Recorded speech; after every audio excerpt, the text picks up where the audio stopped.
నమస్కారం అండి. నా పేరు doctor Sriharsha, consultant neurologist at Kim sunshine hospital, Begumpet.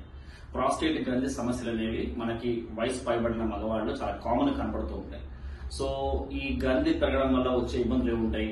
మూత్రం సరిగ్గా రాకపోవడం, చాలా మెల్లగా రావడం, వచ్చినప్పుడు ముక్కాల్సిన అవసరం పడడం, అలా ముక్కినప్పుడు కూడా కొద్దిగా యూరిన్ రావడం, చీటికి మాటికి బాత్రూమ్కి వెళ్లాల్సిన అవసరం పడడం, బాత్రూమ్ వెళ్లే లోపల యూరిన్ లీక్ అయిపోవడం, రాత్రిపూట ఎక్కువ సార్లు నిద్రలోంచి లేవడం, ఇవన్నీ జరుగుతూ ఉంటాయి. సో ఇవన్నీ వయసు రీత్యా వచ్చే మార్పులే అని చెప్పి కనుక వీటికి ట్రీట్మెంట్ తీసుకోకపోతే ఇది ముదిరి తర్వాత యూరిన్ లో ఇన్ఫెక్షన్ రావడము, తర్వాత యూరిన్ లో బ్లీడింగ్ అవ్వడము, బ్లాడర్ లో స్టోన్స్ తయారవడము, యూరిన్ అసలు రాకపోవడము, ఒక క్యాథెటర్ వేసుకోవాల్సిన అవసరం పడడం జరుగుతూ ఉంటాయి.